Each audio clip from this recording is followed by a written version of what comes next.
Welcome back, whisky fans, and welcome back, English whisky fans, because we've got another English whisky from the English Whisky Company in Norfolk today. And I must admit that I do like the English Whisky Company. Not only is it my local distillery, but it's also the oldest operating whisky distillery in England.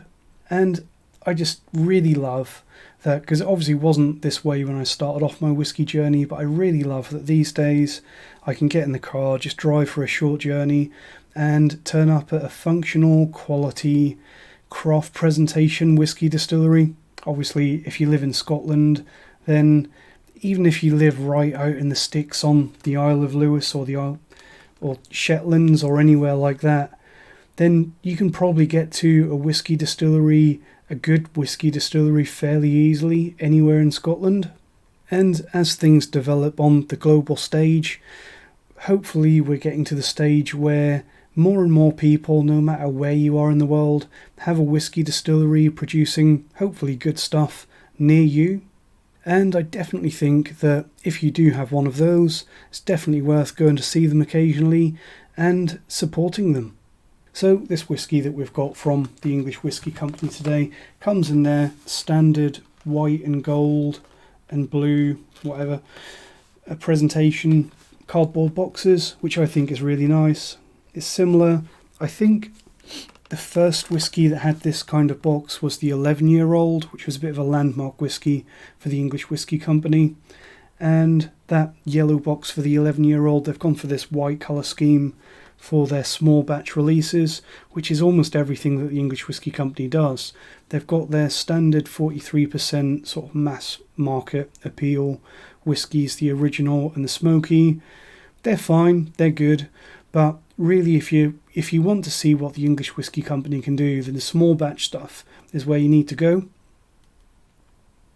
So this one that we're looking at today is the English Whisky Company single malt Rum Cask matured.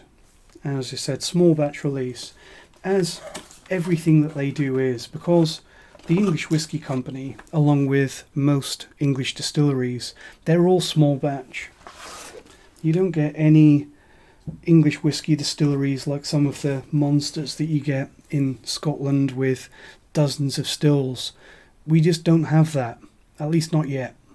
So details from the label on this English whisky. Obviously it's rum cask matured. It is 6 years and 9 months old. It's 46% ABV. It is unpeated because they actually give us the phenol level on the label of every English whisky now, and it is 0. And this is one of a small batch of 2,100 bottles. So in terms of English Whisky Company, that's quite a large batch. When you compare that to things like the 9-year-old rye whisky that I had recently, that was single cask actually. So there's only, because they're small bottles, there's only a few hundred bottles of that stuff.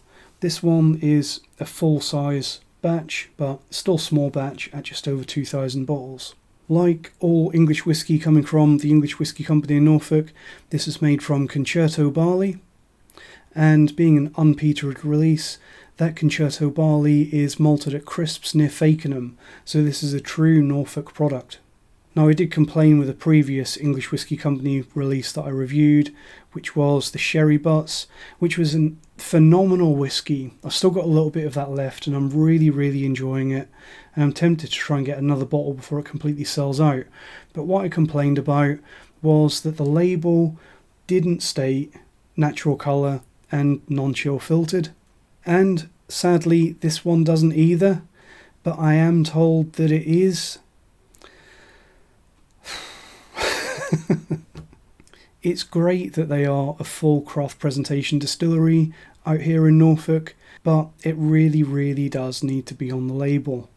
Moving on, although also on a similar-ish note, when I was last at the English Whisky Distillery in Norfolk, they did tell me that when they first opened, and I find this really interesting, they said that in the very early days they did actually experiment with the dreaded E150A spirit caramel, but even in those early days they completely ruled out ever using it, because when they experimented with it, They couldn't find a way of adding spirit caramel colouring in any quantity that didn't affect the flavour. So that absolutely flies in the face of any of these distilleries in Scotland in particular, because there's a lot of distilleries in Scotland that don't give a crap about their presentation.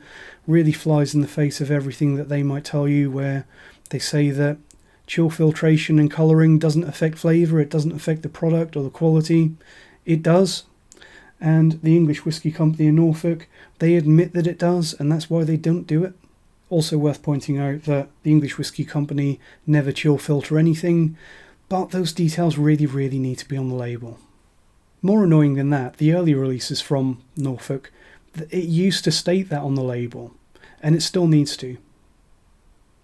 Anyway, let's get some in the glass and see if it's any good. Beautiful bottle, by the way. Beautiful bottle. Might actually turn this one into an infinity bottle after I'm done with it. Maybe replace this old... what was this from? A bracken. Replace this horrible bracken thing with this. That's a bit nicer, isn't it? And as you might have just seen, apparently I really don't buy a lot of unpeated scotch because that thing's still only half full. But anyway, English Whisky Company Rum Cask, 2022 release, recent stuff, because they've done rum releases before, rum matured whiskies. This is the latest one, looks like that. As I said, just under 7 years old. Let's see what it's like.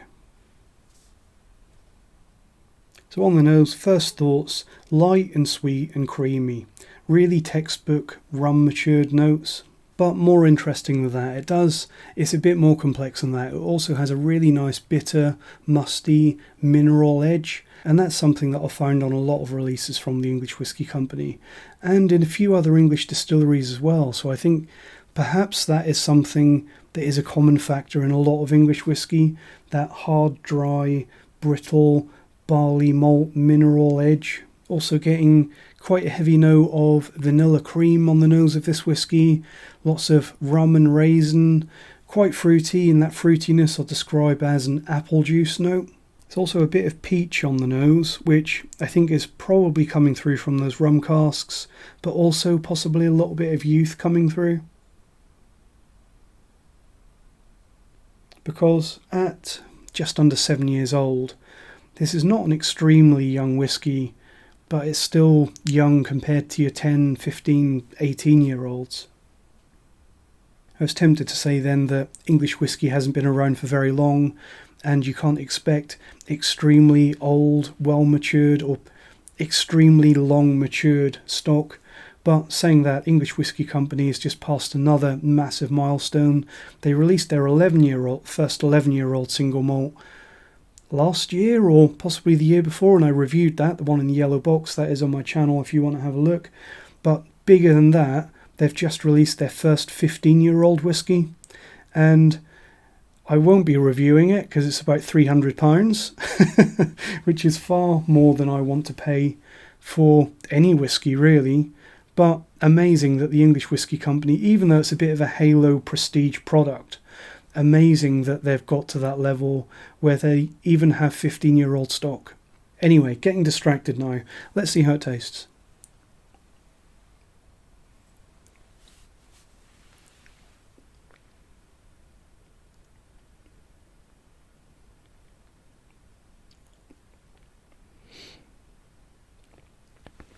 Definitely some peach in there. Peach, stone fruits. Not awful though. Peach is a note that I quite often get from whiskies which seem a little bit immature. This isn't immature. But that spirity, apple, peach, fruitiness, definitely prominent and very nice. But just talking about the colour, just showed you that. That very pale colour. I don't even know if I'd call that straw. It's like off water. Very, very pale. So that is the kind of colour that you're looking for in a 7-year-old whisky, even when it's been in a rum cask. Naturally presented whisky is not dark. unless it's decades and decades old, or it's been in first fill sherry casks and wine casks and stuff. That is a natural whiskey.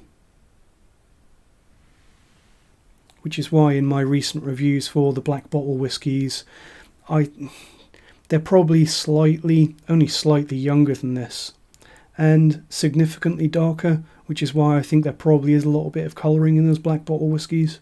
But getting back to the palate of this one, apple, peach, stone fruits, a little bit of rhubarb in there, and again that nice dry mineral note that really works well to offset all of that fruity sweetness. Gonna have another sip.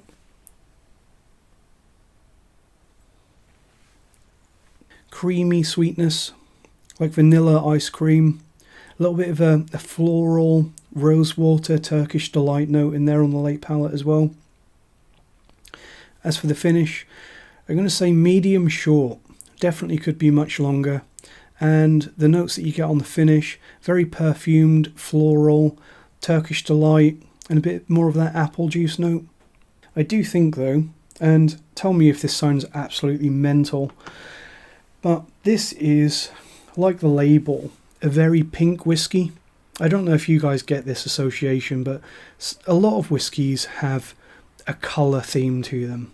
This might be a little bit of a mild synesthesia thing, but I think that this whiskey, with those peach, rhubarb, slightly raisiny notes, it is a pink whiskey. As for those rum casks, I think it's worked pretty well. I think that it adds an extra dimension and it doesn't take too much away. And I've said this before, I think that, in my humble opinion, I think that rum casks are the cask that blends most seamlessly with a bourbon cask. And I think that it's probably the most similar and perhaps the less destructive of all fresh cask types that you can apply to a whiskey, in that it does the least amount of damage and takes the least away from the base spirit. And I will say that I think that the effect of the rum casks on this one have been particularly subtle enough that it does make me wonder if the rum casks that I've used on this one are actually first fill. They may be, they may not be, but just comparing this to other rum finished or rum matured whiskies, I think that the rum is less noticeable in this than in a lot of other rum finished whiskies.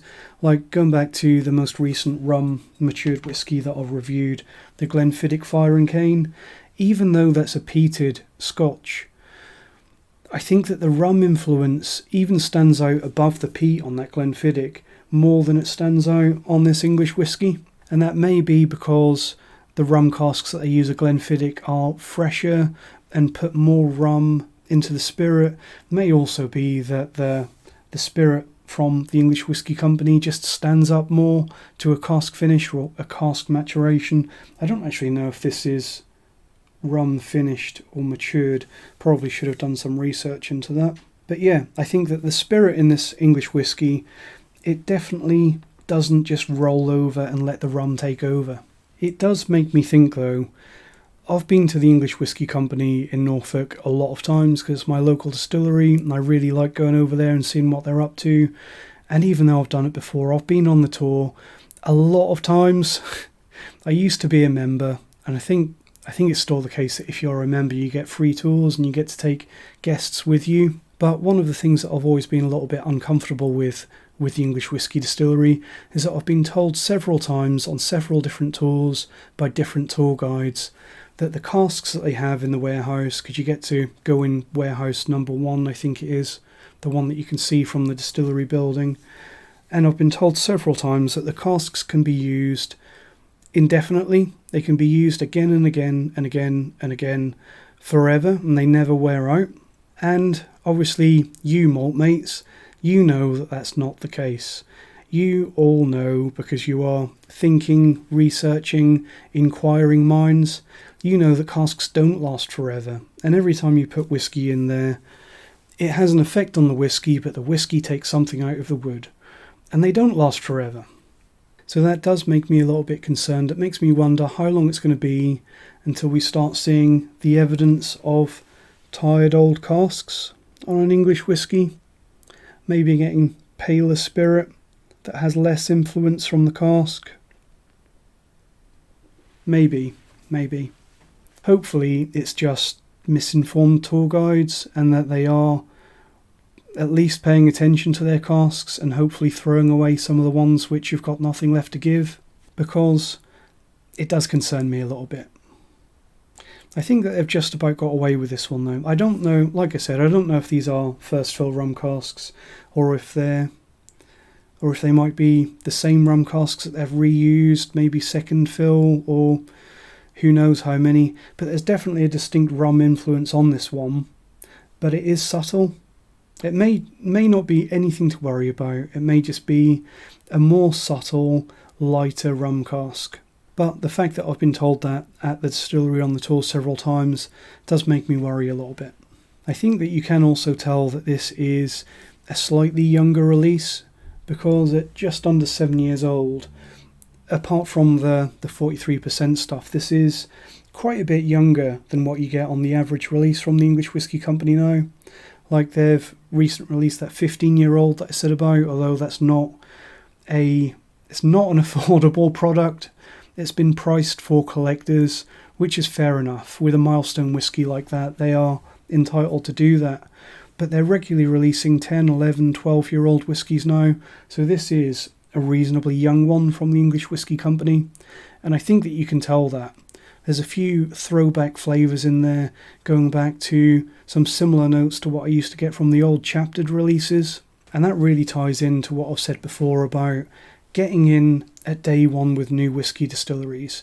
If you have the benefit, especially of having a local distillery, but in today's global age with the internet and online retailers, it's becoming easier and easier to do this with any distillery. If you can get hold of some of their early releases and see what it's like and experience it, and if it's good stuff and it's a distillery that you want to support, buying their releases at gradual intervals to see how their spirit develops, that's a really worthwhile and valuable experience, and I think that it teaches you a lot about the effects of maturation on whisky and how whisky matures and changes as it becomes older. With this one though, I think this is a good release. It's a little bit pricey. I think I paid about £60-65 for this, which is quite a lot for a 7-year-old whisky, even though it is a full craft presentation, but I'm going to give this one a C+. So the top end of what I would call good. I think with this one, what you really get is it's a good example of English Whisky Company spirit. That's really the thing that I enjoy most about this one, because the nature of the English Whisky Company, how everything is released small batch and everything sells out quickly, it's very mercurial, changing all the time.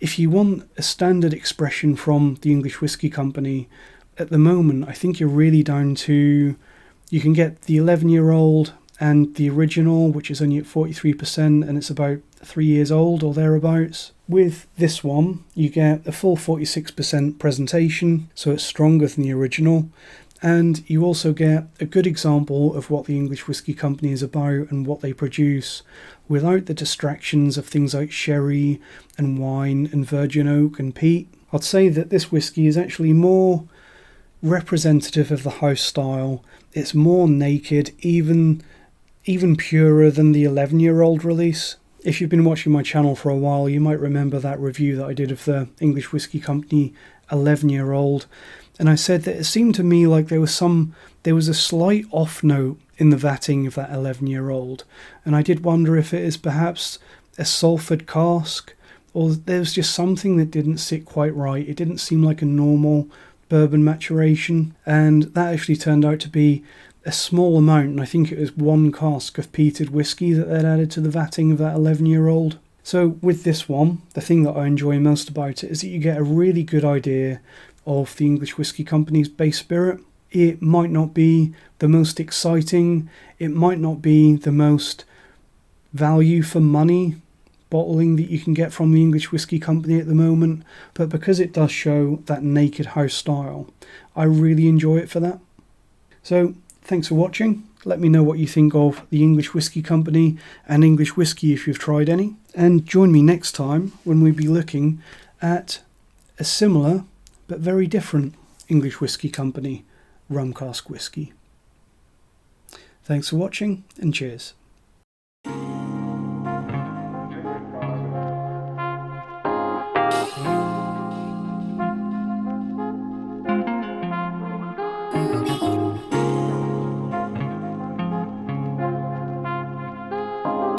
Bye.